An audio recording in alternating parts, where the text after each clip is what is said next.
بسم اللہ الرحمن الرحیم۔ السلام علیکم ورحمۃ اللہ وبرکاتہ۔ ایک مصنف نے قصص الانبیاء میں لکھا ہے کہ بادشاہت سے پہلے فرعون جس نے خدائی کا دعویٰ کیا تھا وہ مزدوری اور تجارت کرتا تھا۔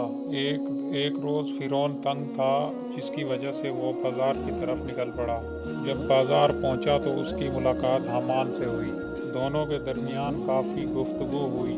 بالآخر یہ ملاقات دوستی میں بدل گئی۔ یہ دونوں ملعون مصر شہر کے بازار میں آئے۔ وہ ایام خربوزے کے تھے اور لوگ ہر جگہ خربوزے بیچ رہے تھے۔ ایک خربوزے والے نے فرعون اور حامان سے کہا کہ تم لوگ مجھ سے خربوزے لے جاؤ اور مصر کے بازار میں بیچ دو۔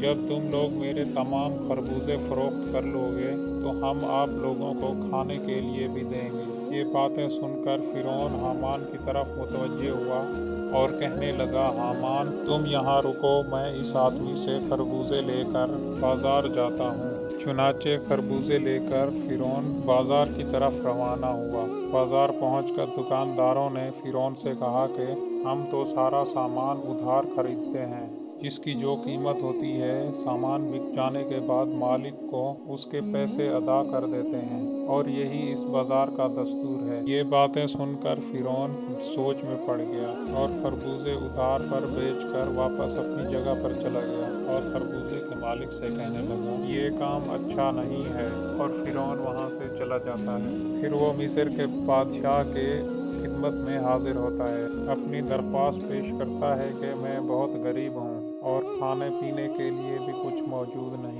اگر اس مصر شہر میں میرے لیے کوئی کام ہو تو میں اپنے بادشاہ کی خدمت کے لیے حاضر ہوں۔ فرعون کی یہ تمام باتیں سن کر بادشاہ نے پوچھا کہ تو کون سا کام کرنا چاہتا ہے؟ فرعون کہنے لگا، آپ مجھے گورکن بنا دیں تاکہ میری اجازت کے بغیر کوئی وہاں مردہ دفن نہ کر پائے۔ بادشاہ مصر نے کہا کہ ٹھیک ہے۔ اسی طرح فرعون جا کے قبرستان کے دروازے میں بیٹھ گیا۔ اللہ کا کرنا ایسا ہوا کہ اسی سال مصر میں وبا پھیل گئی۔ مصر کے بہت سے لوگ مرنے لگے۔ جب فرعون نے دیکھا کہ بہت سے لوگ مر رہے ہیں تو اس نے مرنے والوں کے اہل و عیال سے ایک ایک سونے کا درہم لینا شروع کر دیا۔ اس نے یہ پیسے مصر شہر کے وزیر کو دیے اور سارے مصر کو سنبھال لیا۔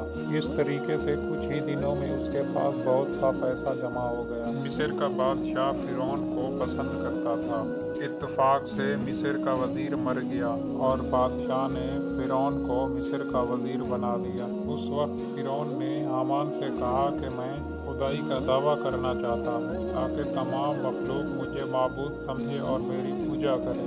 فرعون کی باتیں سن کر حامان نے کہا، اے فرعون، اگر تو یہ چاہتا ہے کہ تمام لوگ تیری عبادت کریں، کام میں جلدی نہ کر کہ تو آہستہ آہستہ سے اس مخلوق کو اپنے ہاتھ میں لے اور ان کے لیے آسانیاں پیدا کر تاکہ وہ تیرے بن جائیں۔ حامان کی یہ باتیں سن کر فرعون نے کہا کہ تمہارے پاس اس کام کو کرنے کے لیے کوئی تدبیر ہے کہ تمام لوگ تو اس وقت حضرت یوسف علیہ السلام اور حضرت یعقوب علیہ السلام کے دین پر عمل کرتے ہیں، تو میں آخر ان لوگوں کو اپنی طرف کیسے بلاؤں؟ حامان نے سوچ کر کہا کہ کسی طرح تم خزانے کو اپنے ہاتھ میں لو اور لوگوں کے لیے 3 سال کا ٹیکس معاف کر دو۔ لہٰذا لوگوں کے لیے 3 سال کا ٹیکس معاف کر دیا گیا، جس کی وجہ سے لوگوں میں فرعون کے لیے محبت بڑھنے لگی، اور ایک دن مصر کے بادشاہ کی موت ہو گئی۔ اب مصر کا کوئی بانی وارث نہیں تھا۔ تمام قاضی، مفتی، عالم اور چھوٹے بڑے سب حاضر ہوئے کہ اب بادشاہ کے تخت پر کون بیٹھے گا۔ فرعون کی کارکردگی سب کے سامنے تھی، لہٰذا فرعون کو مصر کا بادشاہ بنا دیا گیا۔ امید ہے میری ویڈیو آپ کو پسند آئی ہوگی۔ مزید ویڈیو اور اسٹوری کے لیے میرے چینل کو سبسکرائب کریں۔